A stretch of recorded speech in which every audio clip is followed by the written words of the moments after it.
জীবন নিয়েছে, রক্ত দিয়েছে, তাদের বিনিময়ে আপনি আজকে এইখানে দাঁড়িয়ে আছেন। তাই আমি চাবো আপনি থাকাকালেই এই আইনটা বহাল করে দ্রুতভাবে যাতে এটা ফাঁসির রায় কার্যকর হয় এবং একটা মঞ্চ তৈরি করতে হবে।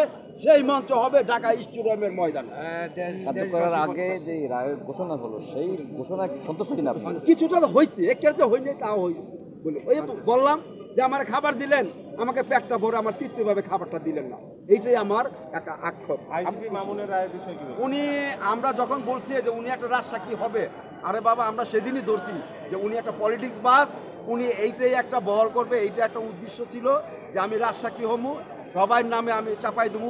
তুমি অপরাধ করো নাই মিয়া, তুমি তো বড় অপরাধী, তুমি বড় অপরাধী। কিভাবে ওনার 5 বছরে ওনাকে জামিন দেওয়া হয়? এটা তো অন্য কেসে আমার মিরাজের মামলাতে তো আমি আসামি আরো আগে বানাবো।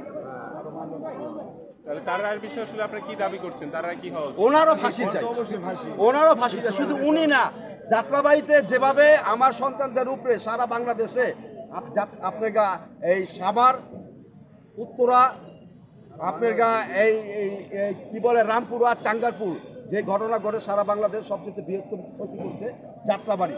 সেই যাত্রাবাড়ি আমার মিরাজকে হত্যা করেছে। আমি মনে করি যারা এই পুলিশ বাহিনী যারা যে পদে ছিল সবাইকে আইনে তাদেরকে যাতে ফাঁসির মঞ্চে দাঁড় করানো, তাহলে আমরা শান্তি পাবো। শুধু ওনাকে দিলে হবে না। পুলিশ আপনি দেখেছেন আঠুকেরে প্রতিযোগিতা করে কিভাবে দূরবীন দিয়ে শুট করেছে, কি গুলি, এই রাইফেলের গুলি তো সাধারণত পুলিশের কাছে থাকার কথা না। আমি আপনাদের মাধ্যমে আমার কাতারে দাঁড়িয়ে আমি একটা শহীদ বাবা, আমার কাতারে দাঁড়ান। আমার মিরাজের লাশ যখন আমি কাঁধে নিয়েছি, আমার আসমানটা আমার মাথায় ভেঙে পড়েছে। তরুণ যুবক আপনারা সাজ দেন। প্রথম আলো যে একটা রিপোর্ট করেছিল আন্তর্জাতিক ট্রাইব্যুনালে, এখানে একটা রিপোর্ট জমা দিয়েছি এবং সোশ্যাল মিডিয়াতে আপনারা সার্চ দেন, আমার মিরাজকে দেখতে পারবেন। যাত্রাবাড়ি থেকে এই ফ্যাসিস্টের হাসিনার হাতে, পুলিশ বাহিনীর হাতে আমার মিরাজকে জীবন দিতে হইল। তাহলে আমি কি চাবো? সর্বোচ্চটাই আমি চাবো বাংলার মাটিতে নিয়ে আসে, তাহলে আমরা শান্তি পাবো। আপনার নামটা বলুন। আমার নাম আব্দুর রব, শহীদ মিরাজের বাবা, যাত্রাবাড়ি। হ্যাঁ অবশ্যই। শুধু দর্শক, আমরা শহীদ পরিবারের লোকজনের সাথে কিছু কথা বলছি।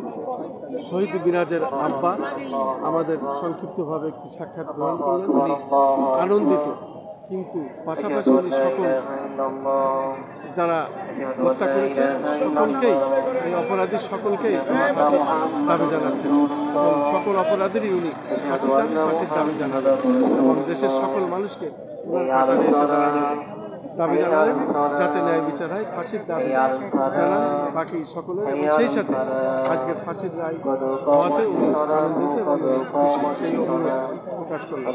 আমরাও পাশাপাশি চাই শেখ হাসিনাকে দ্রুত দেশে আইনে এনে ফাঁসি কার্যকর করা হবে, যেহেতু আমরাও ভুক্তভোগী পরিবার।